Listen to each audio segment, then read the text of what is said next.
En la Florida existe una misteriosa cruz que quizás no todos conocen, ni mucho menos conocen su historia.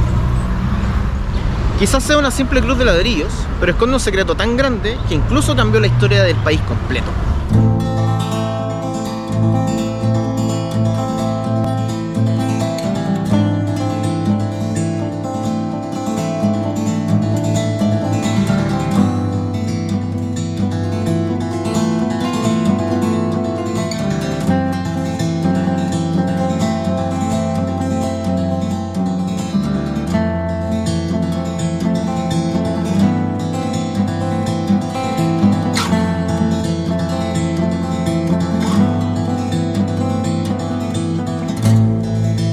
Subir hacia la precordillera por una de las avenidas principales de la Florida, llama la atención toparse con esta cruz blanca al final del camino, justo al borde del Canal San Carlos. La avenida se llama Walker Martínez y te lleva justamente al fondo de propiedad de este exdiputado de la República, el Fundo de Locañas.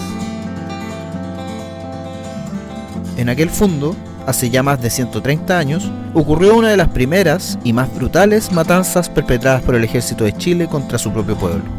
Una masacre olvidada, o quizás ocultada, durante demasiado tiempo, que sería clave en el desenlace de la Guerra Civil de 1891, durante el gobierno de José Manuel Balmaceda. El 19 y 20 de agosto ocurrió la masacre en la que el ejército balmacedista asesinó, torturó y fusiló a cientos de opositores sediciosos, en su mayoría jóvenes de la aristocracia y campesinos, en la hacienda de Locañas, y lo que hoy conocemos como el Bosque Panul. Desde esta cruz que conmemora los hechos, iniciamos un camino para conocer una historia muchas veces mal contada, llena de mitos y leyendas que gracias a una extensa investigación podemos contarles en los lugares donde ocurrió. Aquí comienza la matanza de Locañas.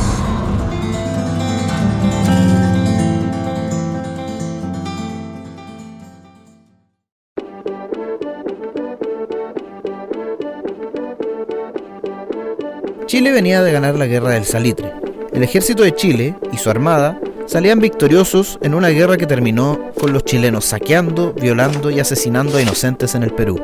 Victoria, si se le puede llamar así, que permitiría a Chile tener el control del salitre, una de las principales exportaciones y fuentes de ingreso para el país.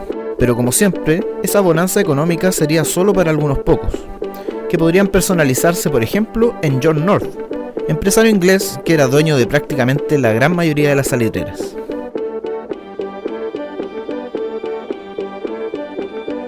Con este superávit económico, en solo un par de años terminada la guerra, llegaría al gobierno José Manuel Balmaceda, del Partido Liberal, que con el fin de generar un desarrollo económico y social en el país, echaría mano a las ganancias del salitre para invertir en infraestructura, desarrollando la industria nacional y fomentando obras públicas como la construcción de hospitales, escuelas, puentes, caminos y la extensión del ferrocarril, entre muchas otras cosas.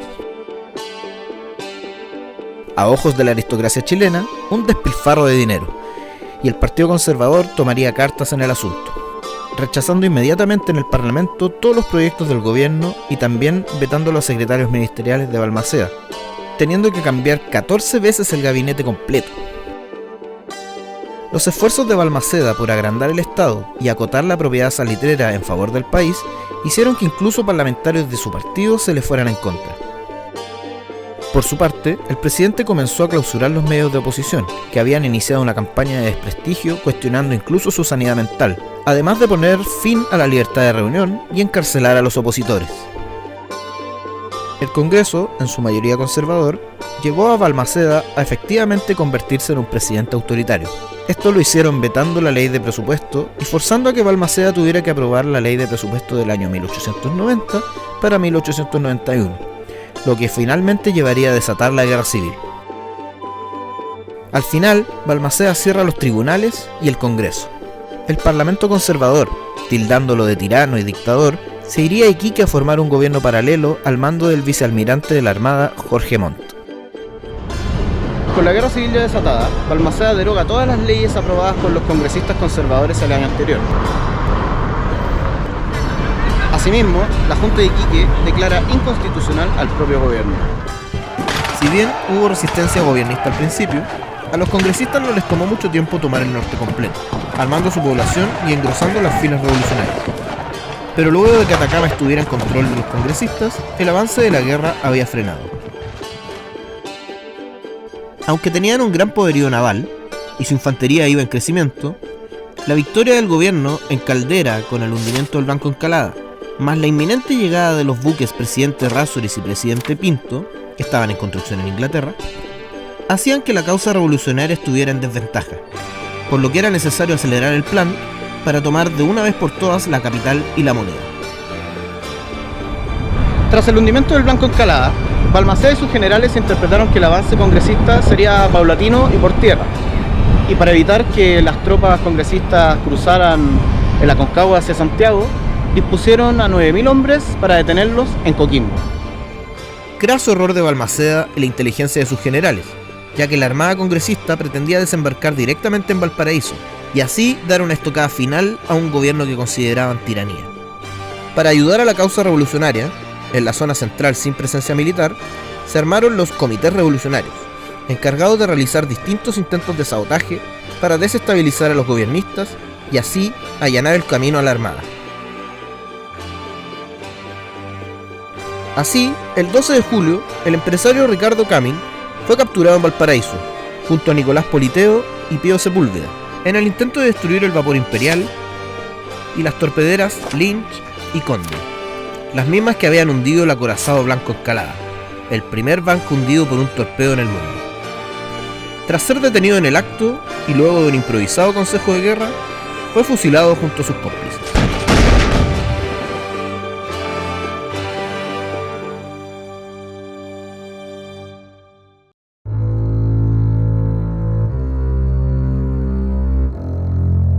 Ante esto, el 10 de agosto, anteponiéndose a los actos de sabotaje que podrían comprometer las comunicaciones, el gobierno publica en el diario oficial el Bando del General en Jefe del Ejército sobre Comunicaciones Telegráficas o de los Ferrocarriles, firmado por Balmaceda, el cual decía que el hecho o intento de cortar líneas telegráficas o la de los ferrocarriles serían considerados delitos militares y se juzgarían como tal.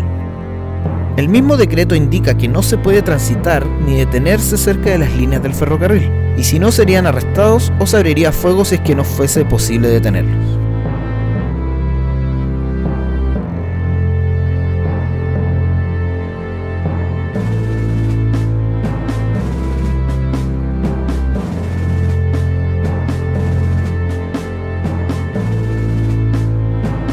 Pese a esta nueva ley, el 13 de agosto se encontró un maletín con dinamita y la mecha apagada en el túnel San Pedro, cerca de Limache, en un intento de atentado que no funcionó. El mismo día, el sargento mayor en retiro, Juan Ramón Aguirre, junto a otros hombres, dinamitan el puente del río Rabuco, entre Santiago y Valparaíso, pero quedó casi intacto. Al día siguiente, un nuevo decreto sería publicado, el Bando del General en Jefe del Ejército sobre pólvora, dinamita o armas existentes en poder de comerciantes o particulares, que ordenaba que los civiles entregaran las armas en 24 horas o serían considerados sediciosos y juzgados como tal. Ese mismo 14 de agosto, 20 jóvenes liderados por el ex capitán Alberto Chaparro y el ingeniero Benjamín Vivanco atacan a la guardia del puente Quilipín, cerca de Putagán. 4 de los atacantes fueron capturados, juzgados en el lugar por un consejo de guerra y finalmente fueron fusilados. Los intentos de sabotaje habían fallado. El gobierno estaba cumpliendo sus decretos de fusilar a quienes lo intentaran. Con la Armada Revolucionaria en camino y a solo días de desembarcar, solo faltaba impedir que las tropas balmacedistas de Concepción se reunieran en Santiago para poder asegurar la victoria. Y así, en pleno conocimiento de estos decretos, tras solo intentos fallidos, y luego de haber sido fusilados los sediciosos, Carlos Walker Martínez, dueño del Fundo de Locañas, enemigo acérrimo de Balmaceda y líder del Comité Revolucionario de Santiago, hace un último llamamiento a tomar las armas. Llamó a todos los jóvenes y adultos simpatizantes a la causa revolucionaria a reunirse en su fundo. El objetivo: volar los puentes del río Maipo. Así comenzaría a formarse la montonera de jóvenes que serían masacrados aquí en el Fundo de Locaña. Y ahora recorreremos los lugares donde estos jóvenes fueron asesinados, conociendo en detalle sus historias y encontrando lo que dejaron en el camino.